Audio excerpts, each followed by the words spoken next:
Today's story will shock you. Imagine being a millionaire in the morning and homeless by the evening, betrayed by your own sister.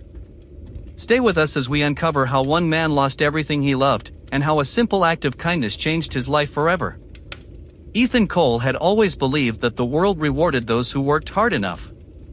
From a broken childhood in a small Ohio town to owning a multi-million-dollar tech empire in San Francisco, every success in his life had been carved by sacrifice, isolation, and relentless ambition. He had money, respect, power, investors who trusted him, and a team that believed his company would change the world. But the only person he cared about more than the company, more than the money, was his younger sister, Amelia. After their mother died when they were teenagers, Ethan practically raised her. He paid for her education, bought her a house, gave her 10% company shares, and treated her like the only family he had left. That morning, as Ethan stood in his penthouse overlooking the sunrise, something felt off. A kind of heaviness in his chest, a premonition he couldn't shake. But he pushed it away. He had a massive investor meeting that afternoon, and the press was already calling the day the future of coal technologies. When his assistant told him Amelia wanted to see him, he didn't think much of it. Amelia rarely came to his office, but he assumed she needed money or advice, nothing unusual. But when she walked in, Ethan noticed something cold in her eyes. A sharp edge. Her smile felt like glass. She didn't waste time. "I want 20% of the company," she said flatly. Ethan immediately refused, not out of selfishness, but because it made no sense. Amelia already had a share that she never worked for, and increasing it could destabilize the shareholder structure. But the moment he said no, something in Amelia shifted. Her expression hardened. Her voice became laced with sarcasm. "You always think you're smarter than me. You always think you know better." Ethan was taken aback. "Amelia, what are you talking about?" She didn't answer. She simply turned and walked out, heels clicking sharply against the floor, leaving him confused and unsettled. Hours later, the world he built with his own hands shattered into pieces. During the board meeting, 2 federal agents stormed in, accusing him of fraud, tax manipulation, and forging investor documents. Ethan thought it was a joke until they dropped a stack of evidence on the table. Documents with his signature. Transfers under his name. Fake accounts traced back to him. He flipped through them in disbelief. He had never seen these papers. Never made these transfers. Never signed these forms. His mind screamed one thing: frame up. The board members stared at him with disgust and fear. The agents escorted him out as cameras flashed wildly, reporters shouting accusations at him. That was the moment Ethan felt something crack inside him. By nightfall, his reality was devastated. His accounts were frozen. His credit cards blocked. His company stocks plummeted. His lawyer withdrew under pressure. Employees avoided him. The media portrayed him as a monster. By evening, his luxury car was towed, and he wandered the cold streets alone. Rain hammered down on him as he walked with no umbrella, no plan, and nowhere to go. He ended up sitting on a lonely bench under a flickering streetlight.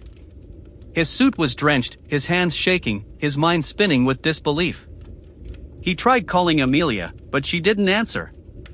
He tried calling Michael, his CFO and childhood best friend, but the call went straight to voicemail. His entire chest felt hollow, as if someone had taken a knife and carved out a lifetime of trust. Hours passed. The rain grew harsher. His stomach twisted from hunger, but he ignored it. His thoughts drifted to his mother, the woman who had held their broken family together. What would she think if she saw this? He whispered. He didn't know how long he sat there, letting the cold seep into his bones. At some point, a voice broke through the storm. "Are you okay?" Ethan looked up. A woman stood in front of him, holding an umbrella over his head. She wore a diner apron and had the kind of warm, honest eyes he hadn't seen in months. The name tag on her apron read, Sarah. "You're freezing," she said softly. "You shouldn't be out here." Ethan tried to stand but stumbled. Sarah grabbed his arm gently. "I'm fine," he lied. No, you're not.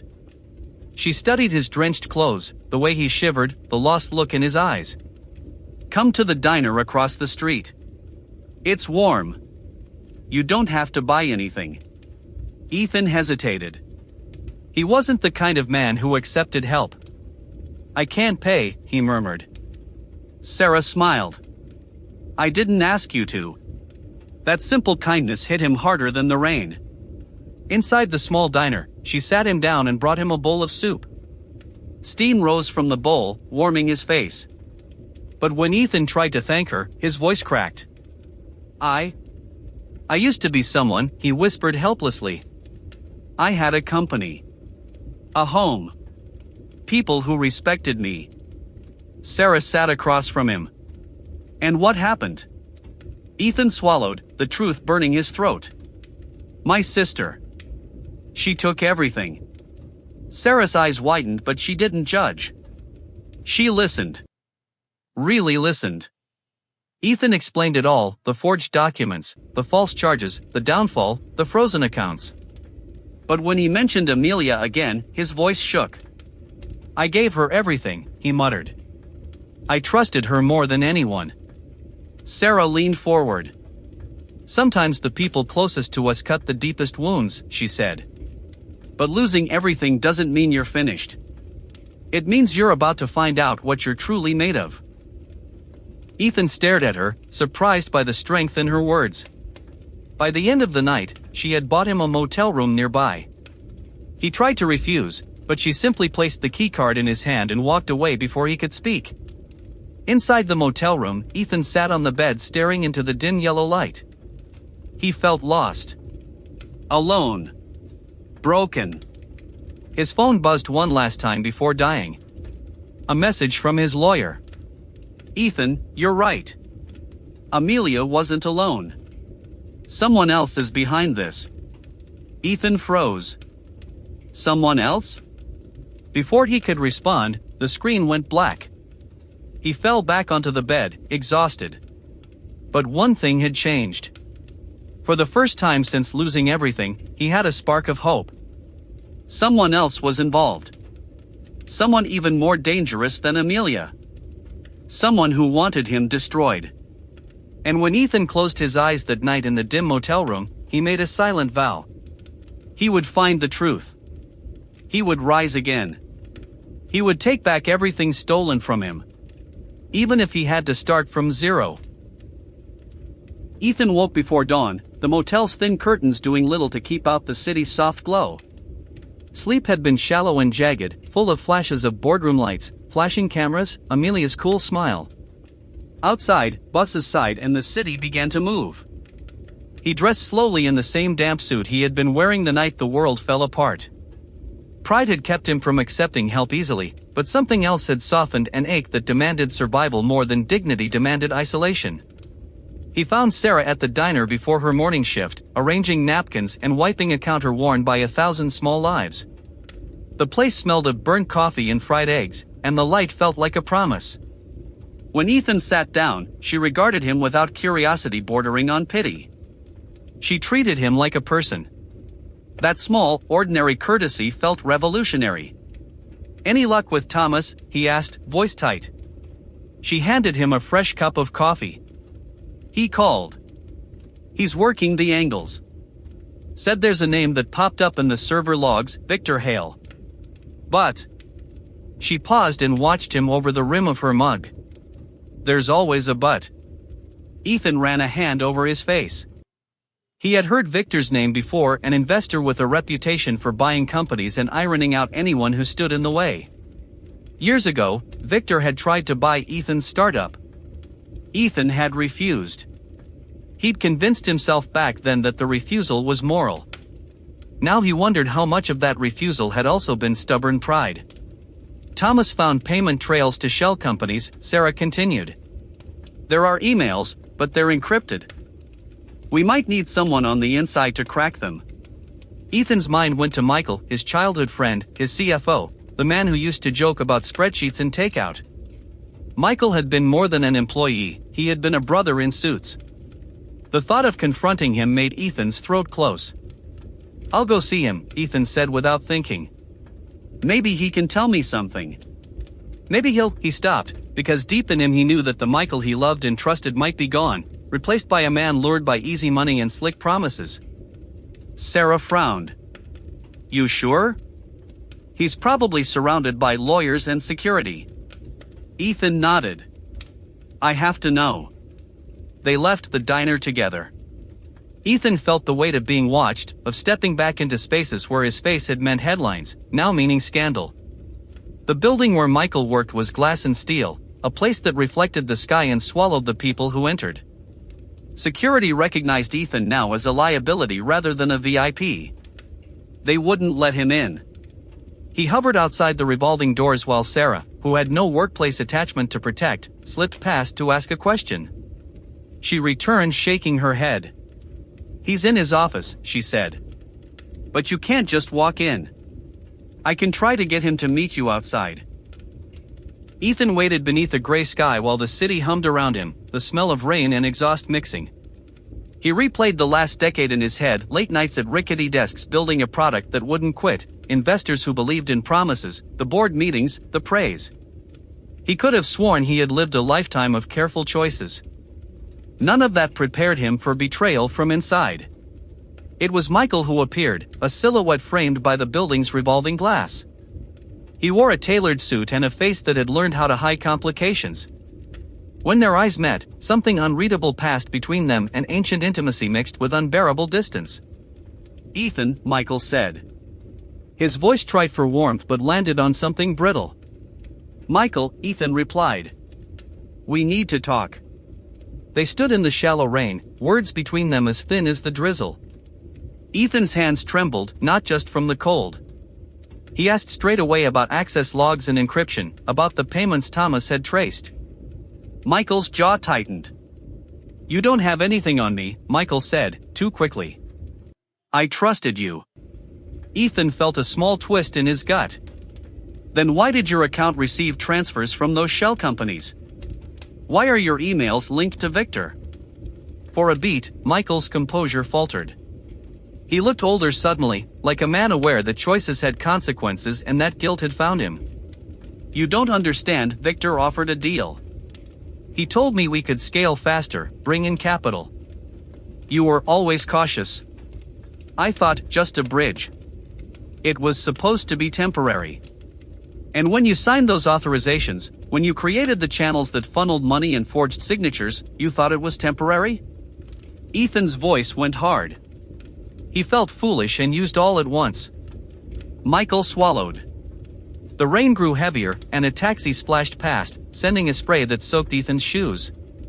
I never wanted to hurt you, Michael said. I thought I could control it. Control is a word that often means rationalization. Ethan closed his eyes for a moment and let the cold pierce his tired face. And Amelia? She was your partner in this? Michael's silence filled the space between them. When he finally spoke, his voice had the detachment of someone naming the cost of a bad investment. She was promised security. Victor promised her a life she never had. She wanted what you had. She felt left behind. Ethan's head swam. The truth felt like an acid on old photographs. He had imagined his sister's hurt, but not this precise, terrible calculus, the promise of security traded for loyalty. How far does this go? Ethan asked. Is Victor just a financier, or did he orchestrate the whole frame? Michael looked away. For a moment, the proud, slick CFO fell into a hush that hinted at fear. Victor wanted you out. He wanted the company. If the public turned on you, his buyout would look like a rescue. All he needed was a fall. Ethan's mind raced. If Victor had orchestrated the fall, then Amelia and Michael were pawns and accomplices at once, ambassadors of someone else's hunger. There was a deeper betrayal here, to the market, to employees, to the investors who had trusted his name. The image of his mother rose, tired and stern, a woman who had worked 2 jobs so Ethan and Amelia wouldn't walk hungry. Had all his work funneled into this nightmare? You have to help me, Ethan said. We need to get the emails, the correlations, everything. Thomas is building a case, but we need more. We need people who aren't afraid to go after Victor. Michael's lips pressed into a thin line. I can't help you. The sentence came out small, like a man retracting a limb. I'm compromised. Ethan felt something fracture behind his ribs. Compromised? So everything I believed in is gone? Michael's eyes, for a flicker, showed remorse. I'm sorry, Ethan. He walked away then, not running but choosing distance. Ethan watched the man he once would have trusted with his last meal disappear into the glass doors. The rain made his beard and hair cling to his face, and for a moment the city felt enormous and indifferent. Sarah was waiting as if she had expected this. When he recounted the meeting, she listened without interrupting. At the end, she took his hand and squeezed it, a small human anchor. You don't have to do this alone, she said. You never did. Ethan admitted to himself in that moment that he had been starving for allies in a way money had never nourished. Thomas secured a temp office, a corner desk in a fixer-upper firm downtown where investigators and old friends could sift the evidence. It felt humble and oddly right. He slept in a cheap room for a week, showered in the sink sometimes, and learned to see the city from the pavement rather than his penthouse. They found witnesses who remembered small anomalies, accounting entries that didn't add up, a vendor who had been paid twice, a server IP trace that led not just to Victor but to transit points in multiple jurisdictions. Each thread they followed snaked to the same place, Victor's web of influence, strung across offshore accounts and smiling men in suits. Ethan's nights blurred, his days focused. He met with former employees who had been fired after the headlines, investors who had been blindsided.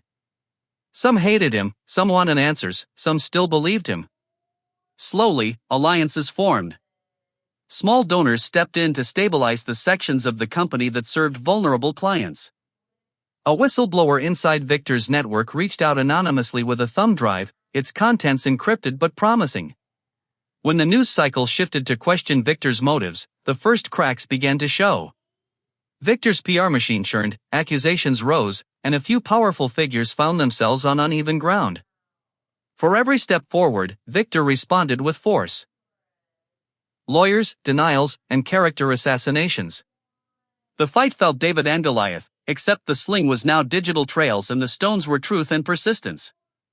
Ethan returned often to the diner, to Sarah's steady presence, and the hum of a life still lived in modest rhythms. There were nights he still woke trembling, replaying Amelia's glass smile, Michael's retreat.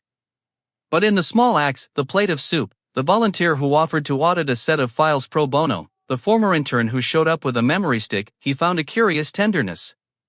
People who needed him in the past now needed answers, and people he had never met showed up because some thread of decency lodged in them.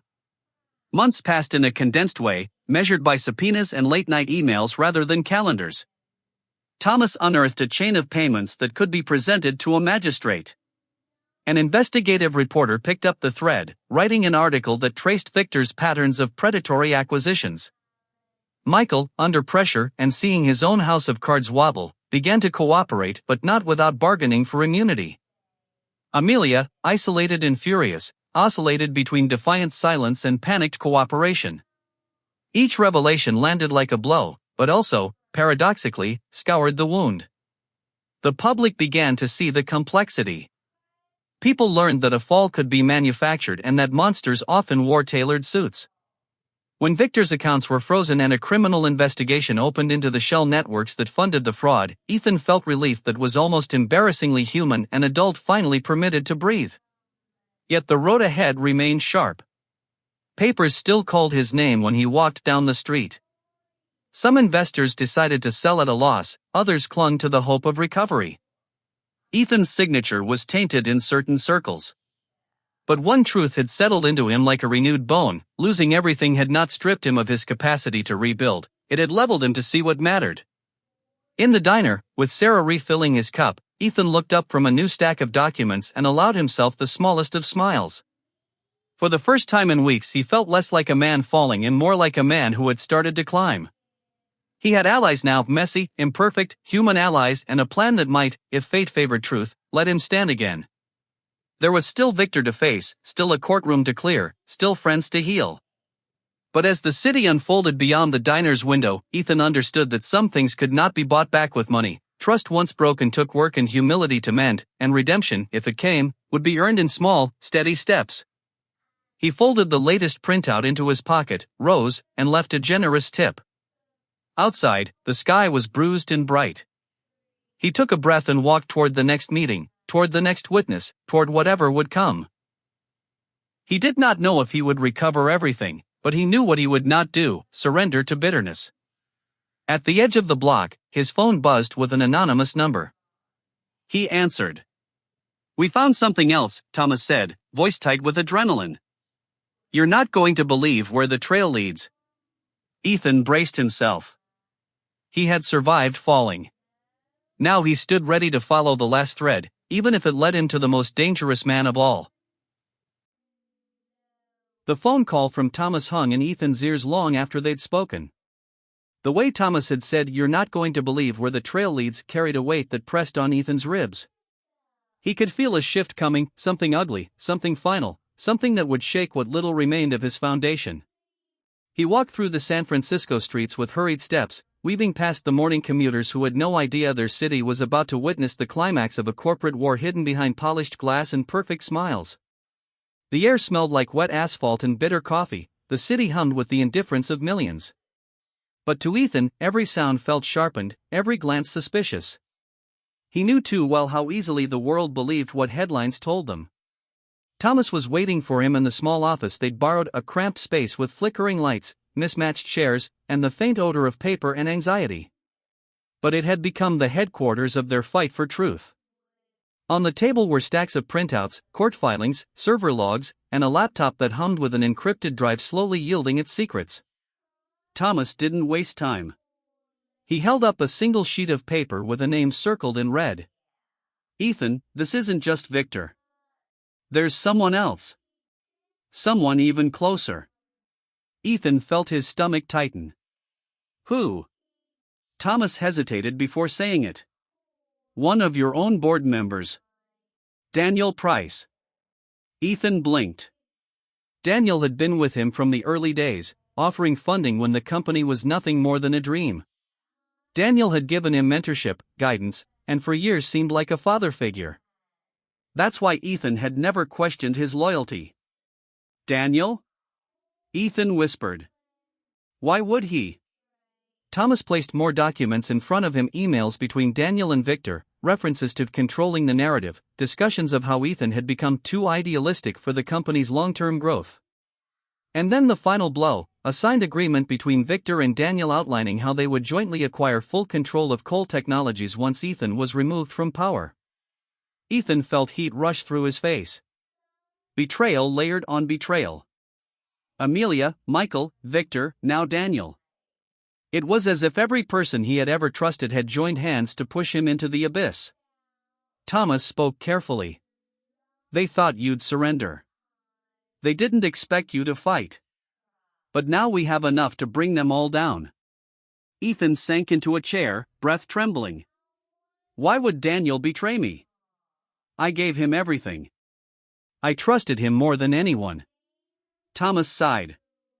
"Sometimes men like Daniel don't hate you, they just love power more."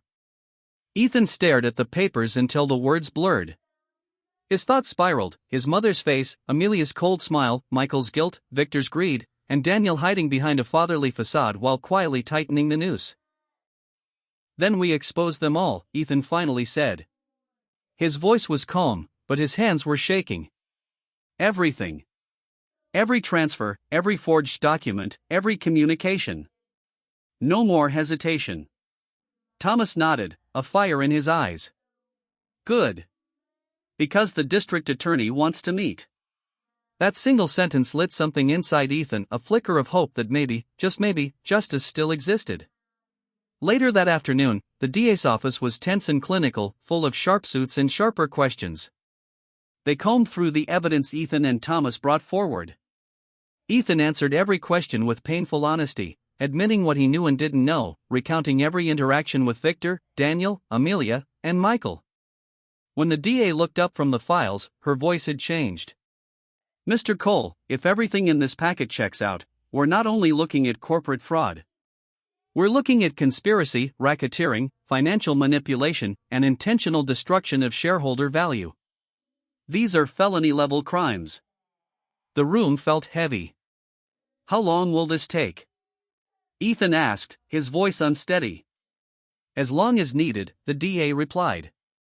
But you've given us something solid. You may get your name back. He didn't realize he'd been holding his breath until he exhaled shakily. The possibility of restoration, of becoming someone other than a ruined man, felt surreal. Leaving the building, he saw reporters stationed by the steps. They turned at once, cameras raised. But instead of shying away as he had before, Ethan walked straight through them. Is it true you have new evidence? One shouted. Are you trying to blame your own sister? Another demanded. Ethan paused, looked into the cameras, and spoke with a steady voice. When the truth comes out, you'll understand everything. It was the first time the public saw strength in his eyes instead of defeat. The days that followed were a storm. Investigators raided Victor's shell offices. Michael was brought in for questioning and, facing prison, began cooperating in exchange for a reduced sentence. Amelia, confronted with solid evidence, broke down in an interrogation room, finally admitting her involvement. She cried, saying she only wanted to feel important, that Victor told her she deserved more and that Ethan's success was overshadowing her existence. Her confession hurt Ethan more than the forged documents ever could. The wounds inflicted by family always cut deeper. But Daniel fought. He hired top lawyers, denied everything, accused Ethan of fabricating evidence to regain sympathy. He painted himself as an innocent investor who loved Ethan like a son. The media ran clip after clip of Daniel's statements. Yet every lie Daniel said only fueled Ethan's resolve. He had been naive, but he wasn't weak. Then came the day of the public hearing.